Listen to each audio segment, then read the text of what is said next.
আউযুবিল্লাহি মিনাশ শাইতানির রাজিম। বিসমিল্লাহির রহমানির রহিম। শেষ জামানা। আসসালামু আলাইকুম। প্রিয় মুসলিম ভাই ও বোন, প্রথমেই আন্তরিকভাবে অনুরোধ জানাচ্ছি চিঠিটি সম্পূর্ণভাবে পড়ার জন্য। এই চিঠির বার্তাটি অত্যন্ত গুরুত্বপূর্ণ প্রত্যেক মুসলিম নরনারীর জন্য।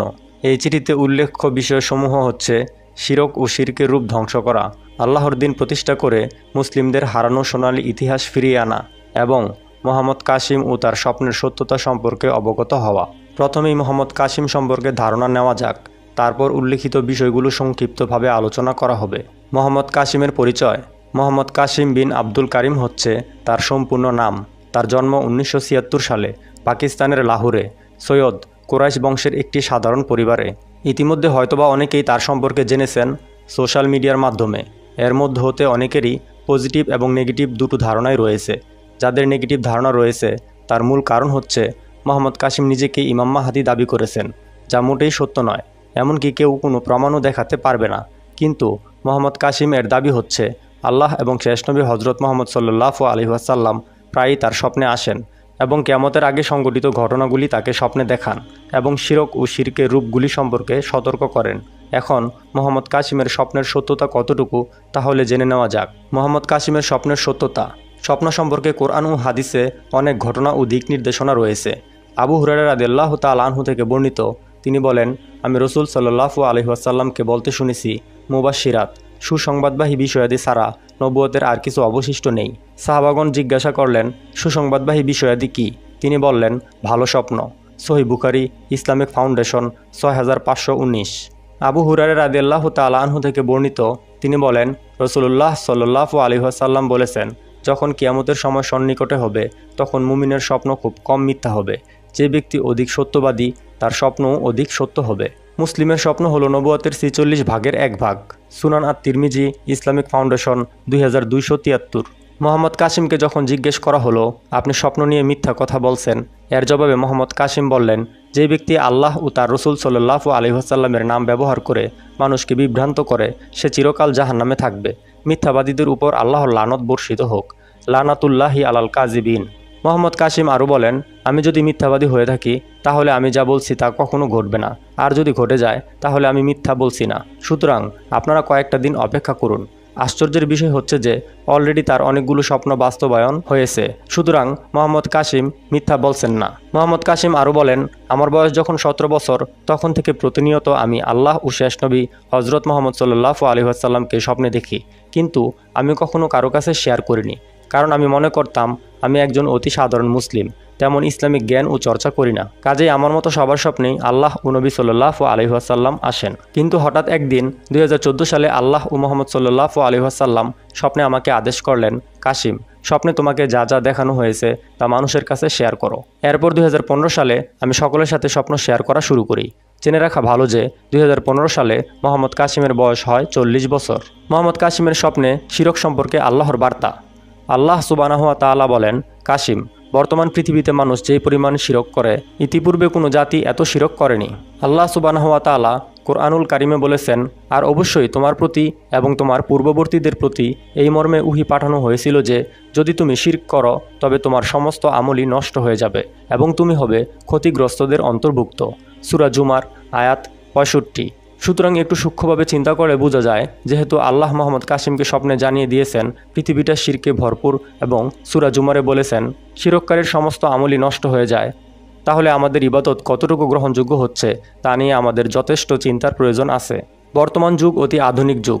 এই যুগে অনেক নতুন নতুন শিরকের জন্ম হয়েছে যা আমাদের অনেকেরই অজানা। এই সম্পর্কে আল্লাহ তাআলা মোহাম্মদ কাসিমকে যে সকল বার্তা দিয়েছেন তা হলো, যে কোনো প্রাণীর ছবি, পোস্টারের ছবি, ঘরের দেয়ালে পরিবারের ছবি, কাপড়ে, বিভিন্ন খাবার প্যাকেটে, বিলবোর্ডে, দোকানের মেনিকুইন, বাচ্চাদের বিভিন্ন প্রাণীর আকৃতির খেলনা, এগুলো সবই শিরকের অন্তর্ভুক্ত। এবং হাদিসে আসছে, যে ঘরে ছবি বা মূর্তি থাকে সেখানে রহমতের ফেরেশতা আসে না এবং ইবাদত হয় না। কাজেই লক্ষ্য রাখতে হবে যে আপনার বাসায় অতি ক্ষুদ্র কোনো ছবি থাকলে সেটা আপনার নজরে আসুক বা না আসুক, আল্লাহ ও তার ফেরেশতাদের চোখকে ফাঁকি দিতে পারবে না। সুতরাং আমাদের ইবাদত হচ্ছে না। মোহাম্মদ কাসিমের স্বপ্নে আল্লাহর বার্তা ও পরিকল্পনা। এই চিঠির মাধ্যমে কখনো সেই স্বপ্নগুলির বিস্তারিত বলা সম্ভব নয়, তবে সারসংক্ষেপ হলো, পৃথিবীতে বর্তমান মুসলমানদের শক্তিশালী 3টি দুর্গ আছে। 1 তুরস্ক, 2 সৌদি আরব এবং 3 পাকিস্তান। কাফির শক্তি সবার আগে প্রথম দুর্গ তথা তুরস্ককে ধ্বংস করবে, তারপর দ্বিতীয় দুর্গ সৌদি আরবকেও ধ্বংস করবে।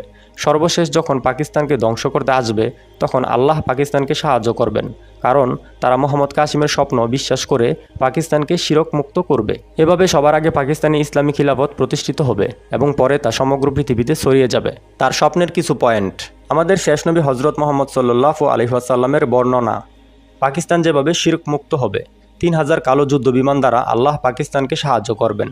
তৃতীয় বিশ্বযুদ্ধ মালহামাতুল কুবরা কিভাবে শুরু হবে, কোন কোন দেশগুলো এই যুদ্ধের ময়দান হবে, এই যুদ্ধে প্রায় কত মানুষ মারা যাবে, গাজওয়াতুল হিন্দ যুদ্ধ এবং তাতে কত কোটি মানুষ মারা যাবে, দাজ্জাল সম্পর্কে বিস্তারিত জ্ঞান অর্জন, তার নাম, উচ্চতা সহ বিভিন্ন বিষয়, ঈসা আলাইহিস সালামের আকাশ থেকে নেমে আসা, ইয়াজুজ মাজুজ কোথায় ও কিভাবে আছে এবং কোথা হতে তারা বের হবে, তাব্বাতুল আর্থ ও শেষ সময় সম্পর্কে বিস্তারিত।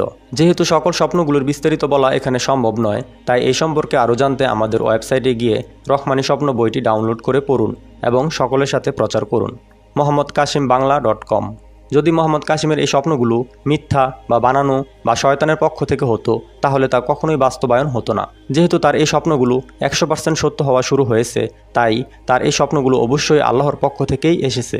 মোহাম্মদ কাসিমের স্বপ্নের মূল বার্তা হচ্ছে, মুসলিমদের আবার পৃথিবীতে প্রতিষ্ঠিত হওয়ার জন্য এবং আল্লাহর সাহায্য পাওয়ার জন্য প্রধান শর্ত হল ব্যক্তি, সমাজ ও রাষ্ট্রকে শিরক ও তার সকল রূপ থেকে মুক্ত করতে হবে। তাহলেই কেবল আল্লাহ সাহায্য করবেন, তা না করে অন্য যে কোনো উপায় অবলম্বন করলে মুসলমানরা ব্যর্থ হবে। কোরআন ও সুন্নাহ থেকে আপনারা সবাই জানেন, আসহাবে কাহাফের যুবকদেরকে আল্লাহ সাহায্য করেছিলেন, কারণ তারা শিরক করবে না, এজন্য তারা একত্র হয়েছিল। সূরা কাহাফ। নূহ আলাইহিসসালাম ও তার জাতির কিছু লোককে আল্লাহ মহাপ্লাবন থেকে রক্ষা করেছিলেন, যারা শিরক মুক্ত হয়েছিল। ইব্রাহিম আলাইহিসসালামকে আল্লাহ বন্ধু হিসেবে গ্রহণ করেছিলেন, তার অন্যতম একটি কারণ তিনি মূর্তি ভেঙেছিলেন। শিরকে কঠোরতার জন্য মুসা আলাইহিসসালাম তার বড় ভাই হারুন আলাইহিসসালামের দাড়ি মোবারক টেনে ধরেছিলেন। সুলাইমান আলাইহিসসালাম রানী বিলকিসের বিরুদ্ধে যুদ্ধ করতে কঠোর যোদ্ধা পাঠাতে চেয়েছিলেন, কারণ তারা সূর্যের উপাসনা করত। শেষ নবী হজরত মোহাম্মদ সাল্লাল্লাহু আলাইহি ওয়াসাল্লাম নবুয়ত পাওয়ার পর প্রথম 13 বছর সবচেয়ে বেশি দাওয়াত দিয়েছিলেন শিরকের বিরুদ্ধে, তাওহীদের পক্ষে। সহিহ বুখারী, ইসলামিক ফাউন্ডেশন, 5527 নং হাদিস। ইব্রাহিম ইবনু মুনজির রহিমাহুমুল্লাহ আবদুল্লাহ ইবনু উমর রাদিয়াল্লাহু তাআলা আনহু থেকে বর্ণিত, তিনি বলেন, রাসূলুল্লাহ সাল্লাল্লাহু আলাইহি ওয়াসাল্লাম বলেছেন, যারা এই জাতীয় প্রাণীর ছবি তৈরি করে কিয়ামতের দিন তাদের শাস্তি দেওয়া হবে। তাদের বলা হবে, তোমরা যা বানিয়েছিলে তা জীবিত করো। সহিহ বুখারী, ইসলামিক ফাউন্ডেশন, 5528 নং হাদিস। মুয়াজ ইবনু ফাজালাহ রহিমাহুমুল্লাহ আয়েশা রাদিয়াল্লাহু তাআলা আনহু থেকে বর্ণিত, তিনি বলেন, নবী সাল্লাল্লাহু আলাইহি ওয়াসাল্লাম নিজের ঘরে এমন কিছুই না ভেঙে ছাড়তেন না যাতে কোনো প্রাণীর ছবি থাকত। ইউসুফ আলাইহিস সালামের জামানায় এক কাফির বাদশাহর স্বপ্ন অনুযায়ী প্রস্তুতি নেওয়ার কারণে সেই জাতি দুর্ভিক্ষ থেকে রক্ষা পেয়েছিল। তাই মোহাম্মদ কাসিমের স্বপ্ন অনুযায়ী আমরা প্রস্তুতি নিলে আগামী খারাপ সময় হতে আমরা রক্ষা পাবো ইনশাআল্লাহ। এজন্য আপনারা তার স্বপ্ন সম্পর্কে জানুন এবং তার স্বপ্নের মূল বার্তা শিরক থেকে নিজে মুক্ত হওয়া এবং এই সম্পর্কে অন্যান্য মানুষকে সচেতন করুন। সাওবান রাদিয়াল্লাহু তাআলা আনহু থেকে বর্ণিত, তিনি বলেন, রাসূলুল্লাহ সাল্লাল্লাহু আলাইহি ওয়াসাল্লাম বলেছেন, আমার উম্মতের দুইটি দল, আল্লাহ তাআলা তাদেরকে জাহান্নাম হতে পরিত্রাণ দান করবেন। একদল যারা হিন্দুস্তানের জিহাদ করবে, আর একদল যারা ঈসা ইবনে মরিয়ম আলাইহিস সালামের সঙ্গে থাকবে। সুনান আন-নাসাই, ইসলামিক ফাউন্ডেশন, 3178। বিশেষ দ্রষ্টব্য, আপনাদের অবগতির জন্য জানানো যাচ্ছে যে আমি বা আমরা কোনো দলের বা সংগঠনের অন্তর্ভুক্ত নই।